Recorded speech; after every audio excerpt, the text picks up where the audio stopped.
In last lecture, what we have discussed, बच्चों, in last lecture, what we have discussed, I think we were discussing ma'am about water the, treatment. yeah, water treatment, right? So we were discussing about the water treatment and how the municipality uh, treats the water ना हमारे पास आने से पहले इसको कैसे treat करती है, इसके बारे में हम लोगों ने वहाँ पर discuss करा था, right? Just a minute, I'm just going to shut the door.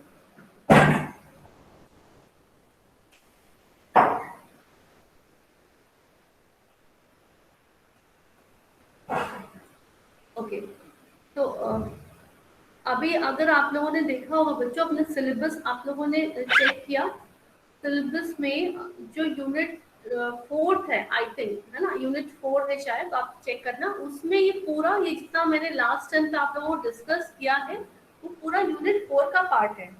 देखा था आप लोगों ने, चेक किया इसको? Yes ma'am. यूनिट फोर में क्या क्या चीजें दे रखी हैं? मैं भी इतना आपका सिलेबस जरा ओपन कर लूं। Treatment of water, break point, chlorination, chloramine. हाँ, ये आपका यूनिट फोर में है ना, डिसइंफेक्शन ऑफ वाटर, तो यही पूरा disinfection objectives, bleaching powder, ozone treatment and UV radiation, जितना सब कुछ हम लोगों ने डिस्कस किया था, वो सब एक यूनिट का ही पार्ट है, ये है ना। तो इस तरीके से ये क्वेश्चन तो आपका एक बहुत इंपॉर्टेंट बन ही जाता है, इसमें से क्वेश्चन तो आपका आना ही आना होगा। तो वो जो क्वेश्चन है वो बहुत अच्छे से आप लोग अपना प्रिपेयर करिएगा, और फ्लो चार्ट वगैरह भी बहुत अच्छे से, ठीक है। तो यहाँ पर ये भी तरीके से डिसइंफेक्शन ऑफ वाटर है, एंड ये जो हार्डनेस ऑफ वाटर है, ये सब हमारा इसमें कंप्लीट हो गया है। Now few things are left. अब हम लोग क्या करेंगे, जिससे हम लोगों की अब हम लोग पढ़ेंगे बच्चों chemical analysis of water. Chemical analysis of water, क्या क्या एनालिसिस हम वाटर में करते हैं और कैसे करते हैं। आपको पता है कि वाटर में क्या होता है, क्लोराइड कंटेंट होते हैं, और क्या होता है, क्लोराइड कंटेंट है, और क्या क्या चीजें होती हैं वाटर में, डिजॉल्व ऑक्सीजन है ना, और क्या चीजें होती हैं बताइए, कुछ आइडिया है कि क्या क्या चीजें होती हैं हमारे वाटर में जिसका हम लोग एनालिसिस करते हैं? हम्म, फ्री फ्री क्लोरीन है, क्लोराइड्स होते हैं, सल्फेट्स होते हैं, वाटर में तो चीजें होती है ना। अभी आप लोगों ने पूरा पूरा हार्डनेस ऑफ वाटर पढ़ लिया, तो हार्डनेस ऑफ वाटर में क्या होते हैं, अगर एनायंस की अगर हम बात कर रहे हैं तो क्या है, क्लोराइड भी होगा, सल्फेट्स भी होगा, और इसके अलावा फ्री आपकी ऑक्सीजन, डिजोल्व ऑक्सीजन होती है, ये सब वाटर में चीजें होती हैं, और इसके हम एनालिसिस करते हैं। तो फर्स्ट अगर हम लोग बात करें कि डिजोल्व ऑक्सीजन, डिजोल्व ऑक्सीजन के बारे में कुछ आइडिया है क्या होता है डिजोल्व ऑक्सीजन, और क्यों जरूरी है डिजोल्व ऑक्सीजन? स्टूडेंट्स बताइए, डिजोल्व ऑक्सीजन का क्या मतलब है और क्यों जरूरी है? मैम जो ऑक्सीजन डिजॉल्व होती है वाटर में, वो एक्चुअली मेनली यूज होती है जो वाटर बॉडीज में रहने वाले जो भी एनिमल्स होते हैं उनके लिए। हम्म, तो अब डिजोल्व ऑक्सीजन ही हमारे जितना भी फ्लोरा एंड फौना होते हैं वाटर में, उसको सरवाइव करने के लिए डिजोल्व ऑक्सीजन की नीड है, अगर वो नहीं है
Yes, students, am I audible?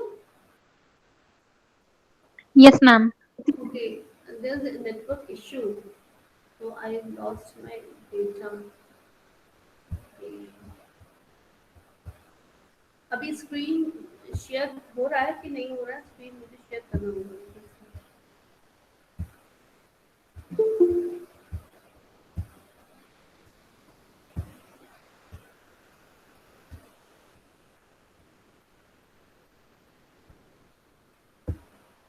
अभी स्क्रीन शेयर हो रहा है ना बच्चों? Yes, ma'am. ओके।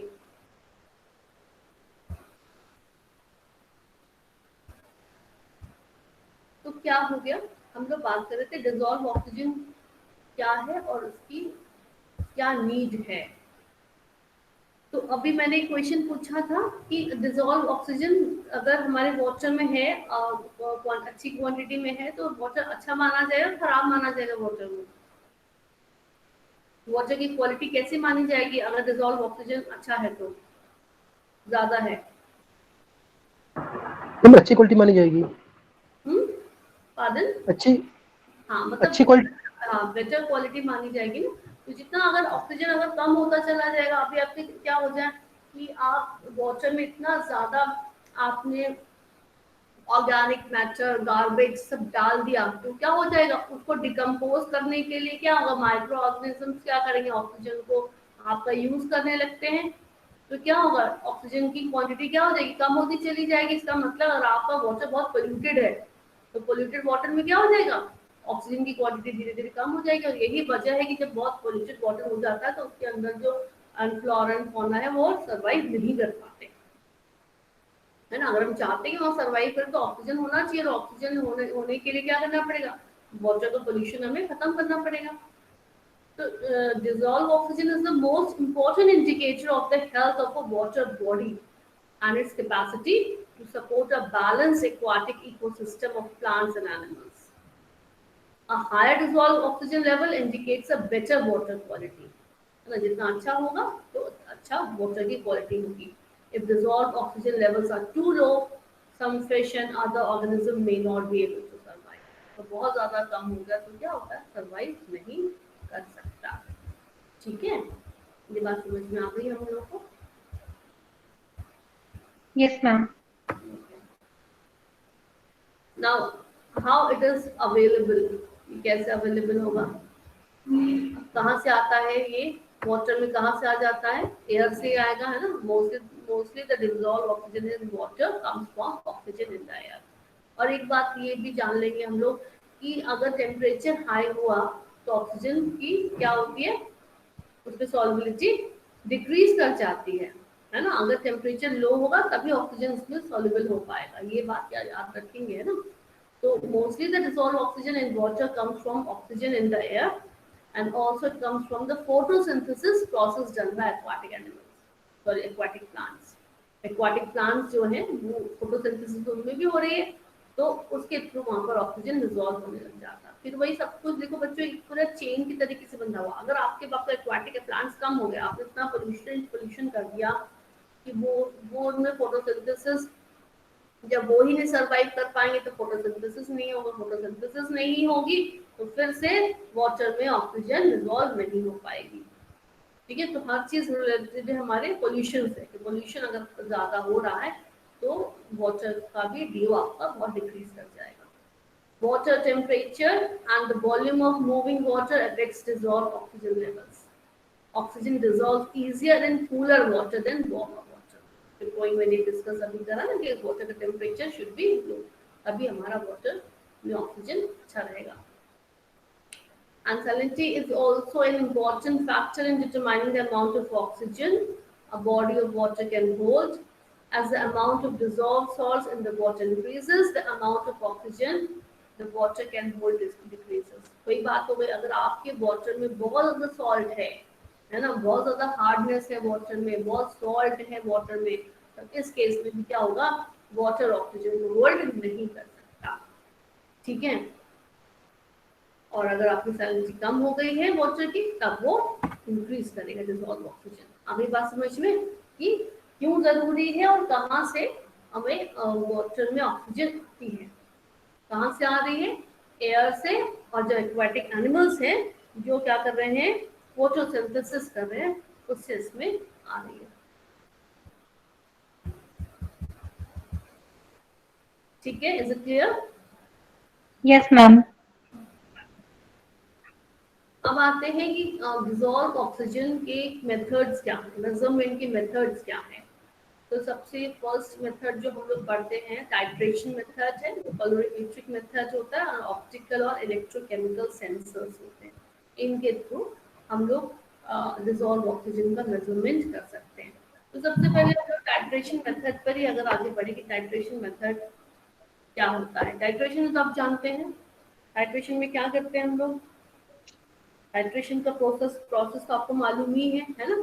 तो इसमें देखो टाइट्रेशन मेथड में हम लोग क्या करते हैं, ये जो मेथड कहलाता है वो कहलाता है विंकलर्स मेथड, है ना। विंकलर्स मेथड कहलाता है ये।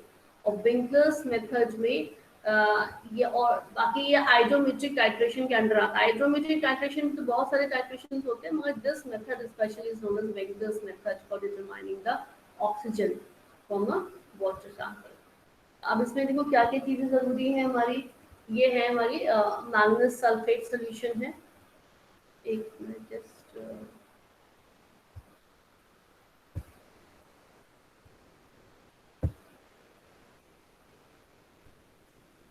जस्ट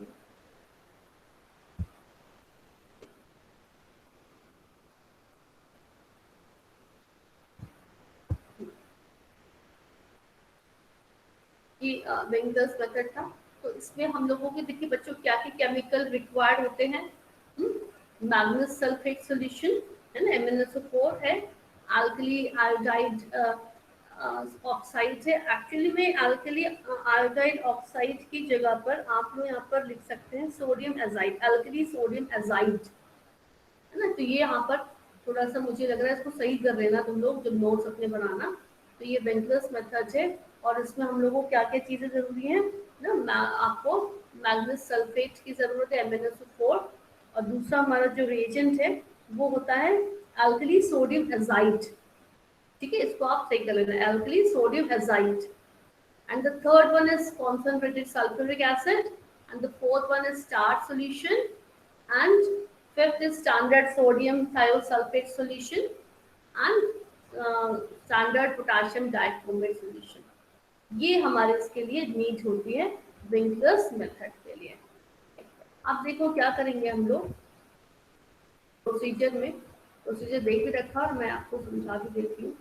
क्या करना होगा बच्चों कि सबसे पहले हम लोग क्या लेंगे, हम लेंगे वाटर सैंपल जो हमने ले लिया है, और क्या दे रखा है, मैंगनीज सल्फेट लेना है। मतलब क्या होता है, एक बात आप बहुत ध्यान से यहाँ पर सुन लेंगे जो बहुत इंपॉर्टेंट चीज़ है यहाँ पर, कि मैंगनीज सल्फेट जो होता है वो KOH से रिएक्ट करके मैंगनीज हाइड्रोक्साइड बनाता है, MnOH का होल ट्वाइस। ठीक है, बहुत ध्यान से पहले सुन लो प्रोसीजर में होगा क्या, कि आपने क्या लिया, सबसे पहले आपने मैंगनीज सल्फेट ले लिया। मैंगनीज सल्फेट को में क्या करता है, ये KOH से रिएक्ट करके मैंगनीज हाइड्रोक्साइड का फॉर्मेशन करता है। अब ये जो मैंगनीज हाइड्रोक्साइड है ये डिसॉल्व ऑक्सीजन को अपने में ट्रैप कर लेता है, क्योंकि आपके पास जो ऑक्सीजन है, जो वाटर में ऑक्सीजन है बच्चों, वो मॉलिक्यूलर फॉर्म में है ना, O2 के फॉर्म में है। तो O2 के फॉर्म में है तो वो कुछ रिएक्शन ऐसे नहीं देगी। हमारा इस जो ये टाइट्रेशन है, इसका मेन बेसिक चीज बच्चों यहाँ पर ये है कि जो ऑक्सीजन होती है वो Ki से रिएक्ट करती है ना। Ki को क्या करेगी, उसको ऑक्सीडाइज कर देगी Ki को, और I2 बनाती है। ये जो I2 बनता है, जितना ज्यादा I2 बना उतना ही ज्यादा हमारे वाटर में क्या होगा, डिसॉल्व ऑक्सीजन होगी। ये बात फिर से मैं रिपीट कर रही हूँ, जहाँ पर नहीं समझ में आए तो मुझसे पूछना। यहाँ पर बहुत ध्यान से सुनेंगे कि dissolve oxygen in water is in molecular state. ठीक है, मॉलिक्यूलर स्टेट में होती है, और it as such can not oxidise Ki। तो Ki को ये ऐसे ऑक्सीडाइज नहीं कर सकती है। ठीक है, तो वो हम चाहते हैं कि KI को ऑक्सीडाइज करें। KI का जब ऑक्सीडेशन होता है, आयोडोमेट्रिक टाइट्रेशन में क्या होता है, पोटेशियम आयोडाइड का ऑक्सीडेशन होता है। तो जब पोटेशियम आयोडाइड का ऑक्सीडेशन होगा तो क्या बनेगा, क्या बनेगा बताओ। KI का जब ऑक्सीडेशन होगा तो क्या बनता है, आयोडीन। आयोडीन बनती है। तो यहाँ पर पूरे टाइट्रेशन का लॉजिक सिर्फ इतना है कि जितना ज्यादा आयोडीन लिबरेट होगी उतना मतलब उतना ही ज्यादा हमारे पास ऑक्सीजन होगा, हमारे वाटर में उतना ही ज्यादा ऑक्सीजन होगा। ठीक है, तो हमें एक तरीके से क्या करना है इस टाइट्रेशन में कि I2 निकालना है कि कितना आयोडीन लिबरेट हो रहा है। तो आयोडीन कितना ज्यादा लिबरेट हो रहा है उसके लिए हम लोग क्या करते हैं, उसको सोडियम थायोसल्फेट से टाइट्रेट करते हैं। तो जितना ज्यादा सोडियम थायोसल्फेट कंज्यूम होगा टाइट्रेशन में उतना उसका मतलब उतना ही ज्यादा हमारे पास आयोडीन होगा, और जितना ज्यादा हमारे पास आयोडीन होगा मतलब उतना ज्यादा ही हमारे पास क्या होगा, डिसॉल्व ऑक्सीजन होगा। अभी बात समझ में। तो क्या लॉजिक क्या है इस पूरे टाइट्रेशन का, पहले हम ये समझेंगे कि हमें यहाँ पर क्या करना है कि ऑक्सीजन की जो हमारे पास ऑक्सीजन है, वाटर में डिसॉल्व ऑक्सीजन है, उसका रिएक्शन कराना है पोटेशियम आयोडाइड से। पोटेशियम आयोडाइड से रिएक्शन करने से वो आयोडीन को लिबरेट करेगा, मतलब कि उसका ऑक्सीडेशन करेगा और आयोडीन लिबरेट होगी। और जितनी ज्यादा हमारे पास O2 होगा डिसॉल्व ऑक्सीजन में उतना ही ज्यादा वो आयोडीन को लिबरेट करेगा। और जितना ज्यादा आयोडीन लिबरेट हुआ उसके लिए हमने क्या करा, अभी कितना हुआ ये हमें कैसे पता चलेगा, उसके लिए अब हम लोग क्या करते हैं, अपने सॉल्यूशन को सोडियम थायोसल्फेट से टाइट्रेट करते हैं। अब सोडियम थायोसल्फेट का तो हमें नॉर्मेलिटी पता रहती है, जो हम ब्यूरेट में लेते हैं उसकी नॉर्मेलिटी हमें पता रहती है। जब हम टाइट्रेट करते हैं तो उसका वॉल्यूम हम निकाल लेते हैं कि भाई आयोडीन को पूरा कंज्यूम करने में कितना सोडियम थायोसल्फेट यूज हुआ। सोडियम थायोसल्फेट की क्वांटिटी निकल आती है हमारी ब्यूरेट में, मतलब हमारा वॉल्यूम निकल आता है। तो वो N1V1 is equal to N2V2 से हम लोग यहाँ पर पूरा कैलकुलेशन करते हैं। अभी कैसे करते हैं ये मैं बताऊंगी, पहले इतनी बात समझ में आई कि नहीं आई है जो बात मैंने अभी डिस्कस करी। Yes ma'am. तो क्या समझ में आया मुझे बताओ जरा, क्या हो रहा है इस पूरे प्रोसीजर में, सबसे पहले क्या करना है हमको।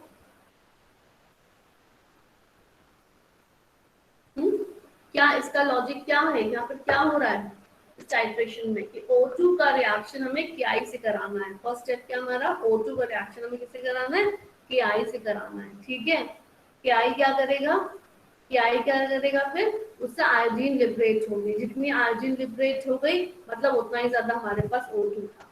आई बात समझ में। अब I2 कितना लिबरेट हुआ उसके लिए हम लोग उसको सोडियम थायोसल्फेट से टाइट्रेट कर देते हैं। अब मगर प्रॉब्लम यहाँ पर क्या आती है कि जो डिसॉल्व ऑक्सीजन होती है बच्चों वो मॉलिक्यूलर स्टेट में होती है, और वो सीधे सीधे KI से रिएक्ट करके आयोडीन को लिबरेट नहीं कर सकती। ठीक है, क्योंकि O2 के फॉर्म में तो वो नहीं कर सकती। इसका मतलब अब हमें बीच में कोई कैरियर चाहिए जो क्या करे, इस रिएक्शन को आगे बढ़ा सके, क्योंकि O2 ऐसे तो रिएक्ट करेगा नहीं। तो अब हमें क्या करना पड़ता है, उसमें हम लोग मैंगनीज हाइड्रोक्साइड वो हमें यहाँ पर लाना पड़ता है। तो मैंगनीज हाइड्रोक्साइड क्या करता है, ये ऑक्सीजन को ट्रैप कर लेता है, जो मॉलिक्यूलर ऑक्सीजन होती है उसको ट्रैप कर लेता है। ठीक है, और ऑक्सीजन कैरियर की तरह यूज होता है। अब ये जो मैंगनीज हाइड्रोक्साइड थी जिसने ऑक्सीजन को ट्रैप कर लिया था, ये क्या करता है, बहुत ध्यान से सुनना, ये क्या करता है, सल्फ्यूरिक एसिड से रिएक्ट करके नेसेंट ऑक्सीजन को लिबरेट करता है।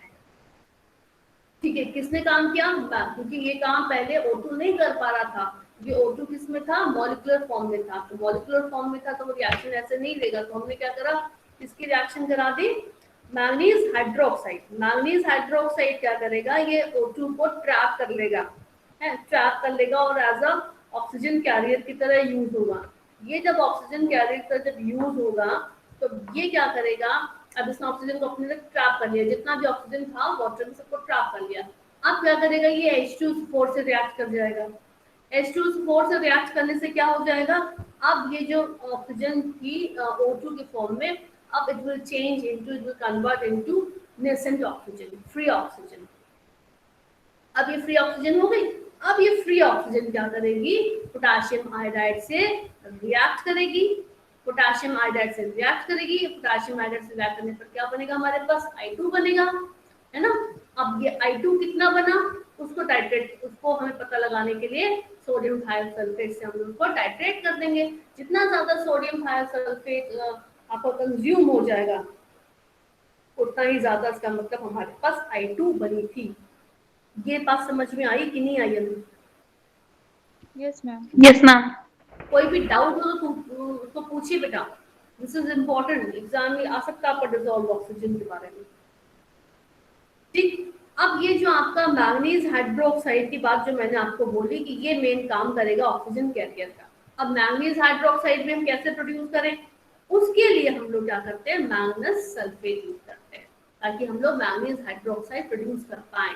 और मैंगनीज हाइड्रोक्साइड ही क्या काम करेगा, ऑक्सीजन को का कैरियर का काम करेगा, उसको कैरी करेगा, ट्रैप कर लेगा। तो अब क्या करेंगे हम लोग, मैंगनस सल्फेट को KOH से रिएक्ट कराएंगे। वो KOH से रिएक्ट करने के बाद हमें देगा मैंगनीज हाइड्रोक्साइड। ये मैंगनीज हाइड्रोक्साइड ये मॉलिक्यूलर ऑक्सीजन को ट्रैप कर लेगा। ट्रैप करने के बाद ये H2SO4 से रिएक्ट करेगा। H2SO4 से रिएक्ट करने के बाद ये क्या दे देगा, नेसेंट ऑक्सीजन दे देगा। ये नेसेंट ऑक्सीजन जो फ्री ऑक्सीजन होगी वो पोटेशियम आयोडाइड से H2SO4 की प्रेजेंस में रिएक्ट करके क्या बना देगी, I2 बना देगी। ये I2 जो बन गई, ये सोडियम थायोसल्फेट, इसको टाइट्रेट कर देंगे हम लोग। जितना सोडियम थायोसल्फेट कंज्यूम होगा I2 को पूरा कंज्यूम करने के लिए, वो हम क्वांटिटी ब्यूरेट की वॉल्यूम हम लोग नोट कर लेंगे। फिर उसके बाद कैलकुलेशन करेंगे N1V1 = N2V2। ठीक है, अब ये तो आपका यहाँ पे प्रोसीजर दे रखा है, तो प्रोसीजर तो अभी हम लोग फिर देख लेंगे कि कैसे कर रहे हैं। यहाँ पर मैं आपको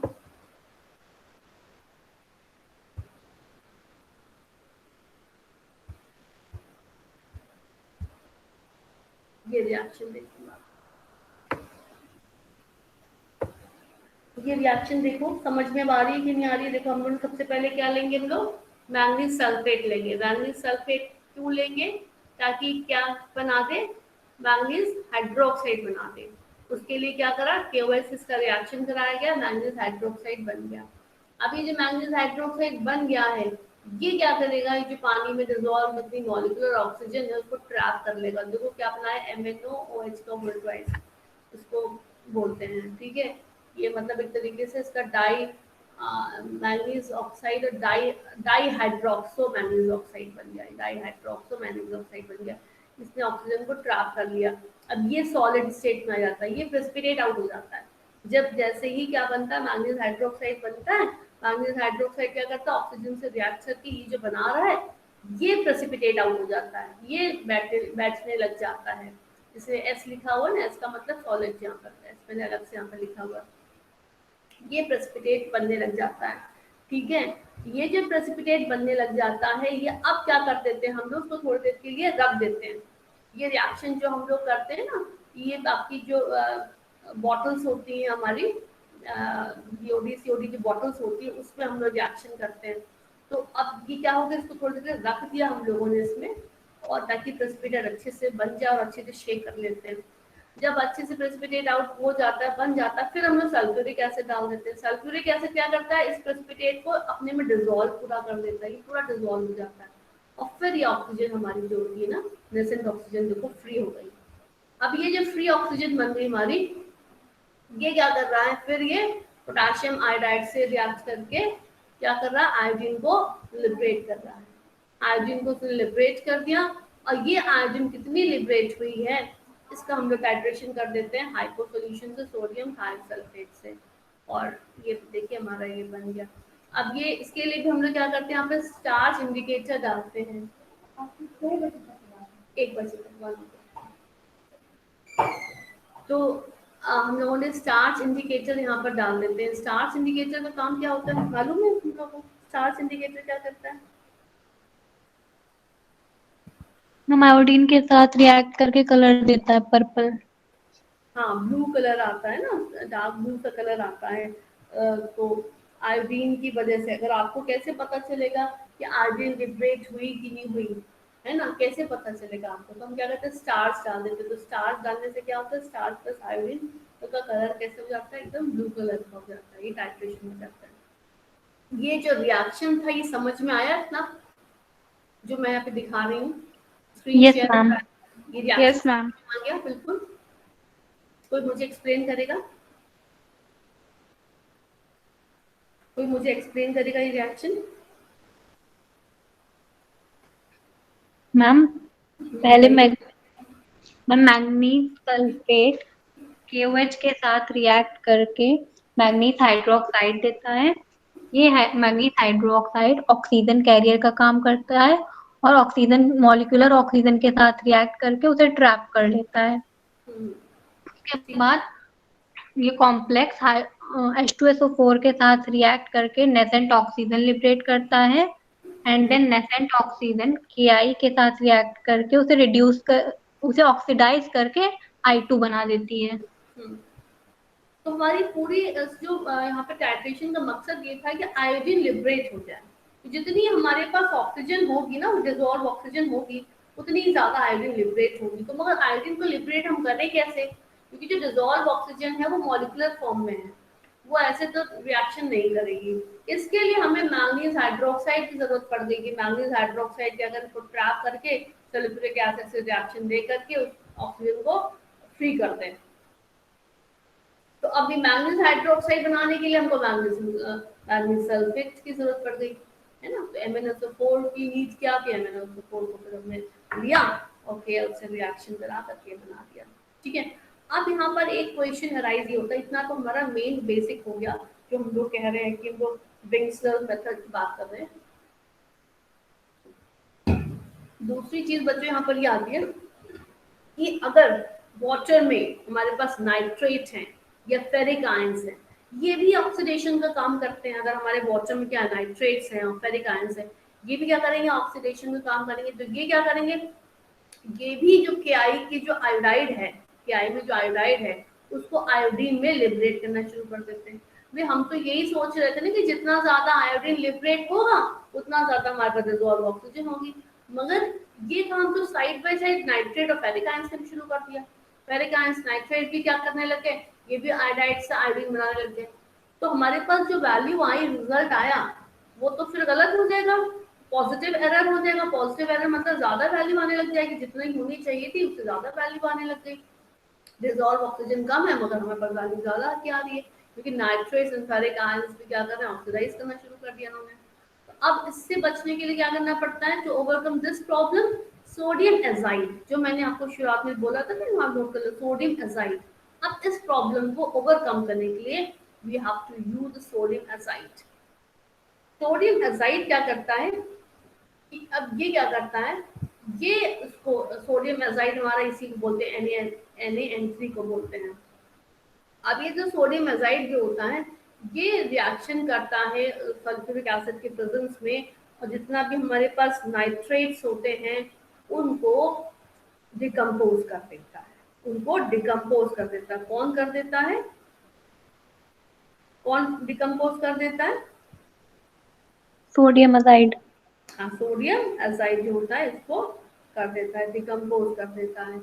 तो आप सोडियम देखिए रिएक्शन लिखा भी है, Na3 जो है आपने डाला सल्फ्यूरिक एसिड की प्रेजेंस में, तो उसने क्या लिबरेट करा, HN3 लिबरेट करा। HN3 क्या होता है, हाइड्रोक्लोरिक एसिड होती है HN3। तो ये HN3 क्या करता है, अब ये क्या करेगा, जितना भी आपके वाटर में अगर नाइट्रेट्स हैं, है ना, नाइट्रेट्स हैं या फेरिक आयंस जो भी हैं, नाइट्रेशन फोर रिएक्शन में HNO3 लिखा हुआ है, तो नाइट्रेट उसने क्या करा, डिकम्पोज कर दिया। अब डिकम्पोज कर दिया, अब ये आयोडाइड से आयोडीन में को लिबरेट नहीं करेगी। ठीक है। तो this reaction is known as Elsteberg's modification, इसको बोलते हैं एल्स्टेबर्ग्स मॉडिफिकेशन। जब हम लोग वेंसलर रिएक्शन वेंसलर्स मेथड पढ़ते हैं तो उसमें ये पहले से चीजें हम लोग डाल देते हैं, सोडियम एजाइड डाल देते हैं। ठीक है।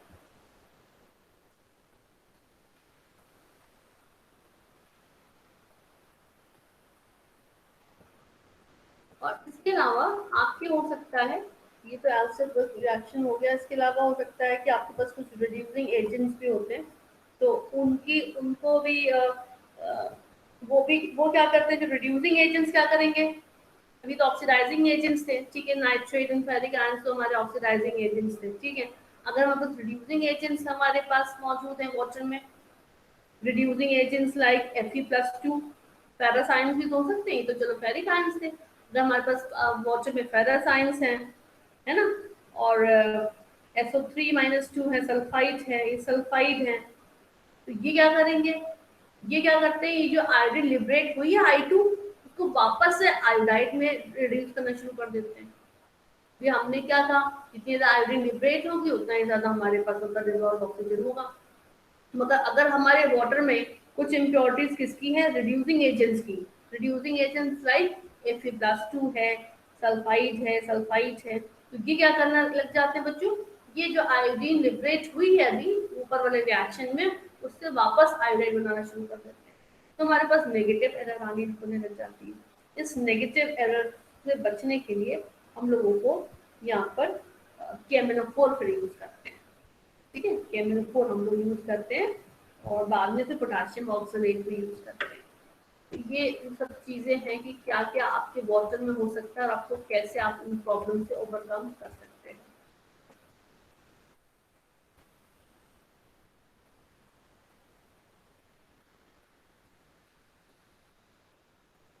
ये तो यहाँ पर यही है केमिकल एनालिसिस ऑफ वाटर, मैं आपको मैंने दिखा दिया ये जितनी बातें मैंने बताई ये इसी स्लाइड में यहाँ पर ये है नोट्स में आपके, ठीक है। अब आते हैं इसके प्रोसीजर पर, अगर आप आ जाइए कि क्या प्रोसीजर क्या है आपका, तो प्रोसीजर में बच्चों वही है कि सबसे पहले हमने क्या लिया, वाटर सैंपल लिया, ठीक है। अब जैसे इसमें लिखा 250 ml ऑफ वाटर सैंपल, हमने वाटर सैंपल ले लिया, और फिर इसमें क्या कर देते हैं, तुरंत हम लोग 2 ml मैग्नीज सल्फेट ऐड कर देते हैं। मैग्नीज सल्फेट क्यों ऐड कर रहे हैं, ताकि हमको क्या मिल जाए, मैग्नीज हाइड्रोक्साइड मिल जाए। तो हमने मैग्नीज सल्फेट इसमें ऐड कर दिया, और साथ में क्या मिला दिया, 2 ml of alkaline KI solution, और साथ में वो भी मिला देते हैं, सोडियम एजाइड भी मिला देते हैं। इसमें शायद सोडियम एजाइड नहीं लिखा हुआ, वो आप नोट कर लेना कि सोडियम एजाइड भी मिला देते हैं। सोडियम एजाइड नहीं मिलाएंगे तो फिर हमको पॉजिटिव एरर आने लग जाएगा। तो ये हमने सोडियम एजाइड भी मिला दिया, और ये अल्कलाइन पोटेशियम आयोडाइड सॉल्यूशन मिला दिया। आप क्या कर देते हैं, इसको बहुत अच्छे से शेक करते हैं बॉटल को, और उसको सेटल, उसको बॉटल को रख देते हैं। मैंने आपको बोला था अभी ना, जो बॉटल को शेक करके अच्छे से रख देते हैं, सेटल कर देने से क्या होता है, प्रेसिपिटेट बन जाता है। किसका प्रेसिपिटेट बन जाता है, किस चीज का प्रेसिपिटेट बनने लग जाता है, बताओ बताइए, प्रेसिपिटेट किसका होने लग जाता है। हमने बॉटल में क्या लिया, पहले सैंपल वाटर ले लिया, फिर उसमें मैंगनीज सल्फेट डाल दिया 2 ml, अल्कलाइन KI डाल दिया, सोडियम एजाइड डाल दिया। अब थोड़ी देर बाद इसमें प्रेसिपिटेट बनना शुरू हो जाता है, तो बहुत अच्छे से शेक करते हैं। प्रेसिपिटेट किस चीज का बनता है, सोडियम सल्फेट। सोडियम सल्फेट का। Manganese hydroxide. रिएक्शन यहाँ पर दिखाया आपको कि ये जो मैंगनीज हाइड्रोक्साइड बनेगा, वो ऑक्सीजन को ट्रैप करके ये बना देगा, ये सॉलिड है, यही हमारा प्योर प्रेसिपिटेट बन रहा है, इसका MnOH का होल प्रोडक्ट, इसका प्रेसिपिटेट बन रहा है। अब इसको थोड़ी देर रख देंगे, अच्छे से शेक करके रख देंगे, और फिर उसमें सल्फ्यूरिक एसिड जब डालेंगे तो ये प्रेसिपिटेट डिसॉल्व हो जाएगा। जब डिसॉल्व हो जाएगा तब ऑक्सीजन को लिबरेट कर देगा। आई बात समझ में, इसका प्रेसिपिटेट बनेगा यहाँ, है ना। Stop the bottle and shake them thoroughly.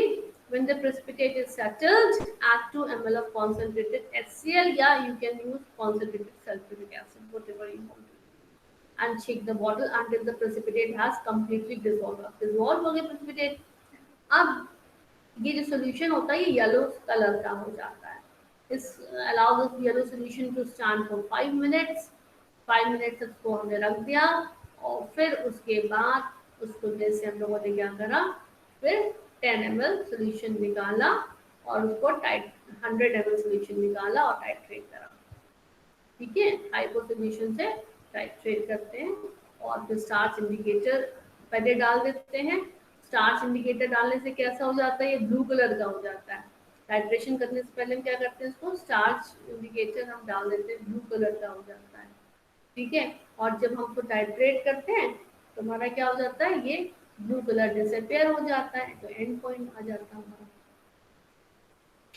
ठीक है, बात समझ में आई कि नहीं आई? Yes ma'am.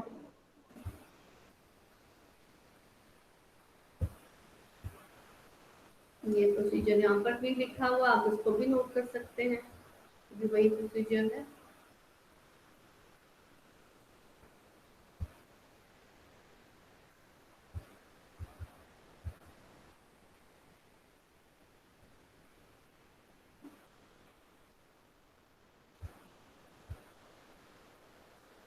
पहले जब टाइट्रेट करते हैं थोड़ा पेल स्ट्रॉ कलर आ जाता है, फिर हम जब स्टार्च डालते हैं ना तब इसका कलर जो होता है फिर हमारा कैसा हो जाता है, ब्लू कलर डिसअपियर हो जाता है। स्टार्च डालने से ब्लू कलर हो जाएगा, बाद में कलर डिसअपियर हो जाएगा। तो अब इसका आता है कैलकुलेशन। कैलकुलेशन तो देखो बच्चों वही बहुत इजी है, वही आपका N1V1 is equal to N2V2 होता है यहाँ पर भी। अब कैसे N1V1 N2V2 कैसे करते हैं, यहाँ पर भी आपको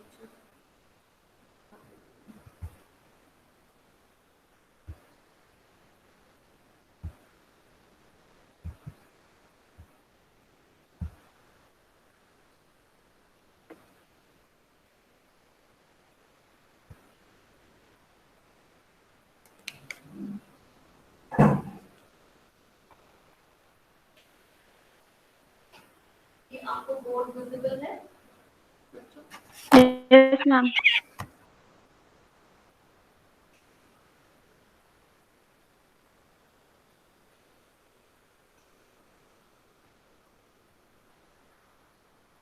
आपकी जो basic calculation N1V1 is equal to N2V2, ठीक है, बेसिक आपकी इक्वेशन लिखी है। अब आपने अगर सपोज करो ये माना कि जो आपने जो वाटर लिया है उसकी नॉर्मलिटी, उसी की नॉर्मलिटी आपको निकालनी है, सैंपल वाटर है तो आपने N1 मान लिया, ठीक है। कितने ml तुमने यूज करा है वाटर सैंपल, सपोज करो आपने 100 ml यूज करा है वाटर सैंपल, आपने 100 ml लिया है, उसकी नॉर्मलिटी आपको नहीं पता, वही आपको निकालनी है। अब जो किससे टाइट्रेट कर रहे हो, हाइपो सॉल्यूशन से कर रहे हो, है ना। ये सपोज करो ये सैंपल वाटर है और ये हमारा है हाइपो सॉल्यूशन जिससे आप टाइट्रेट कर रहे हो। जब टाइट्रेट कर रहे हो हाइपो सॉल्यूशन तो आपने मान लिया N2V2, सैंपल वाटर को मान लिया आपने N1V1। अब हाइपो सॉल्यूशन की नॉर्मलिटी गिवन होगी, है ना, जो भी नॉर्मलिटी होगी वो आपको गिवन होगी कि आपको इतना N/25 व्हाटएवर, तो ये वैल्यू आपकी गिवन है N2 की वैल्यू, ठीक है। और वॉल्यूम V2 क्या है, जितनी भी आपकी रीडिंग आई है ना, जितने भी आपका रीडिंग आपकी आई है वो V2 वो भी आपको आपकी निकल आएगा। तो N1 इज इक्वल टू क्या हो जाएगा, N2 into V2 upon 100। N2 यहाँ पर आपको पता है, V2 भी आपको पता है, और 100 से आपने डिवाइड कर दिया, तो ये आपकी नॉर्मलिटी आ गई किसके, वाटर की आ गई। अब आपको क्या निकालना है, डिसॉल्व ऑक्सीजन के लिए निकालनी है वैल्यू कि डिसॉल्व ऑक्सीजन कितना है। डिसॉल्व ऑक्सीजन के लिए हम लोग क्या करेंगे, अब हम लोग क्या करेंगे, इस N1 को जो वैल्यू आपकी N1 आई उसको 8 से मल्टीप्लाई कर देंगे। 8 से मल्टीप्लाई क्यों करा, क्योंकि ऑक्सीजन का जो वेट होता है ना उससे हम लोग मल्टीप्लाई कर देंगे, और 1000 के बाद 1000 से मल्टीप्लाई कर देंगे। 1000 से मल्टीप्लाई क्यों कर देंगे, क्योंकि जो आंसर आपका आ रहा होगा वो ग्राम्स में आ रहा होगा, हमको आंसर निकालना होता है मिलीग्राम पर लीटर में, तो मिलीग्राम में कर देंगे थोड़ा 1000 से मल्टीप्लाई कर दिया, मतलब आपने N1 निकाल लिया इस फॉर्मूले से into 8 into 1000 बस, ठीक है। ये बात इसमें बस हो जाती है, तो और बाकी कुछ ऐसा नहीं है। और जितने भी टाइट्रेशन में आप देखोगे, टाइट्रेशन में हमेशा एक फॉर्मूला लगता है N1V1 इक्वल टू N2V2। बात समझ में आई? Yes, ma'am. अब यहाँ पर Yes, ma'am. देखो फॉर्मूला वही आ रहा है आपका, अमाउंट ऑफ क्या है, total volume of sodium thiosulphate, total volume वही जो मैंने बोला था ना V2, ये V2 की वैल्यू है इनटू नॉर्मलिटी, नॉर्मलिटी ये क्या हो गई N2 हो गई, ये N2 हो गई, ये V2 हो गई, into 1000 into equivalent weight of oxygen, equivalent weight of oxygen कितना होता है 8 होता है, upon volume of the sample, volume of the sample कितना था तुम्हारा, जितना भी आप लोगों ने सैंपल का वॉल्यूम दिया हुआ था, जिसमें लिखा था 100, तो यहाँ पर 100 हो जाएगा, ठीक है। और इंटू 1000 से मल्टीप्लाई क्यों करा, क्योंकि आपको मिलीग्राम में निकालना, आपका मिलीग्राम पर लीटर, ठीक है। तो ये क्या हो गया आपका, ये N2 और V2 हो गया, this is N2 V2 upon ये क्या हो गया V1, N2 V2 upon V1 into 1000 into equivalent weight of oxygen, ठीक है। इसमें कोई डाउट तो नहीं है कैलकुलेशन में कि डीओ कैसे कैलकुलेट करी हमने, कोई डाउट होगा पूछो जल्दी से। No, ma'am. ठीक है, समझ में आ गया, तो ये यस आपका मैम। फॉर्मूला आ गया इसका। अगर आप इससे देखेंगे तो इसमें भी देखो वही चीज दे रखी है, कोई आपका N1 V1 N2 V2 दे रखा है। अब इन्होंने यहाँ पर क्या करना है 0.8 इंटू V2 ppm कर दिया। 0.8 इंटू V2 ppm का क्यों आ गया, क्योंकि ये तो सैंपल का कितना ले रहे थे, 100 ml सैंपल ले रहे थे, जितना भी लेंगे तो आपकी कैलकुलेशन बस ये करनी है, आपका जो भी नॉर्मलिटी आएगी उसको आपको 8 से मल्टीप्लाई कर देना, फिर 1000 से मल्टीप्लाई कर देना, बस खत्म, ठीक है। ये हमारा डिजॉल्व ऑक्सीजन के बारे में हो गया। फिर आता है बच्चों free chlorine. Free chlorine, free chlorine क्या चीज है, फ्री क्लोरीन का भी वही जो लॉजिक जो पूरा होना चाहिए या जो भी मेन बेस है वो वही है, जैसे आपने इसका डिजॉल्व ऑक्सीजन के लिए निकाला वही बेस यहाँ पर भी। ये भी Cl2 भी क्या करता है, ये भी क्या करता है कि आई को ऑक्सीडाइज कर देगा, जैसे O2 ऑक्सीडाइज करता था ऐसे Cl2 ऑक्सीडाइज कर देगा। तो Cl2 ऑक्सीडाइज कर देगा किसको, कि आई को, तो क्या बनेगा, आयोडीन बनेगी। आयोडीन जितनी ज्यादा आयोडीन बनेगी उतनी ही ज्यादा हमारा सोडियम थायोसल्फेट यूज होगा। जितना सोडियम थायोसल्फेट यूज होगा हम रीडिंग निकाल लेंगे और फिर कैलकुलेशन कर लेंगे। तो यहाँ पर भी वही सब कुछ हो रहा है। देख लें यहाँ पर क्या हो रहा है, Cl2 है, उसने पोटेशियम आयोडाइड को उसको ऑक्सीडाइज कर दिया और I2 निकल आया इसमें से, है ना। और I2 फिर से KI से करके KI3 बना सकता है। और ये जो I2 बन रहा है ये क्या करेगा, वो स्टार से रिएक्शन करके डीप ब्लू कलर का कॉम्प्लेक्स बना देते हैं, आपको मालूम है। फिर जब सोडियम थायोसल्फेट से रिएक्शन कराते हैं तो आपका ये NaI और Na2S4O6 बन गया। जैसे ऊपर हो रहा था सेम वही रिएक्शन यहाँ पर भी हो रहा है। वहां पर भी हमें क्या करना था, KI से आयोडीन बनाना था, मगर वहां पर बस ये था कि KI से O2 डायरेक्टली रिएक्शन नहीं दे सकती थी, इसलिए हम लोगों को इतना ज्यादा उसमें मैंगनीज हाइड्रोक्साइड मैग्नीशियम सल्फेट डालने की जरूरत पड़ गई। यहाँ पर क्या करना है, यहाँ पर कुछ ऐसा नहीं करना है, हम 250 ml का कॉनिकल फ्लास्क लेंगे और उस पर 10 ml 10% KI सोल्यूशन सीधे सीधे डाल दो। आप उसको अच्छे से शेक कर लो। अगर आपके वाटर में Cl2 होगी, अगर आपके वाटर में फ्री क्लोरीन अगर है तो वो रिएक्ट कर जाएगी KI से और I2 को लिबरेट कर देगी। और I2 को लिबरेट में करा है कि नहीं करा है, आप स्टार्च डाल के देख लो, स्टार्च मतलब ब्लू कलर का हो जाता है, मतलब कि आयोडीन लिबरेट हो गई है ना। और remove the stopper and wash the adhering solution into the flask with about 5 to 10 ml of distilled water और उसको वही टाइट्रेट कर देंगे हाइपो सॉल्यूशन से using starch as indicator. Disappearance of blue colour मतलब कि एंड पॉइंट आ गया free chlorine. तो ये तो बहुत इजी है। डिसॉल्व ऑक्सीजन के लिए थोड़ा सा ये था कि हमें कई चीज उसमें डालनी पड़ी थी, ये तो बहुत ही इजी फ्री क्लोरीन का डिटर्मिनेशन होता है। कैलकुलेशन कैसे करेंगे बच्चों, कैलकुलेशन कैसे करेंगे, N1 V1 equals to N2 V2. वही N1 V1 equal to N2 V2 ही है। N1 V1 अगर आपने वाटर सैंपल मान लिया, N2 V2 हाइपो सॉल्यूशन मान लिया अगर आपने, तो ये क्या हो गया, ये आपका वही N1 इज इक्वल टू क्या हो जाएगा, N2 V2 अपॉन V1 हो जाएगा, वही चीज आ जाएगा। अब आपको अगर नॉर्मेलिटी तो हाइपो सॉल्यूशन की भी पता होगी, ये स्टैंडर्ड है। वॉल्यूम क्या है इसका, वही आपकी जो रीडिंग आ रही होगी, है ना, जो आपकी हाइपो सॉल्यूशन की रीडिंग आ रही है वो V2 है, नॉर्मेलिटी आपको पता है, और वॉल्यूम कितना वाटर सैंपल का ले रहे हैं वो भी आपको पता है, तो आपने N1 की वैल्यू निकाल ली।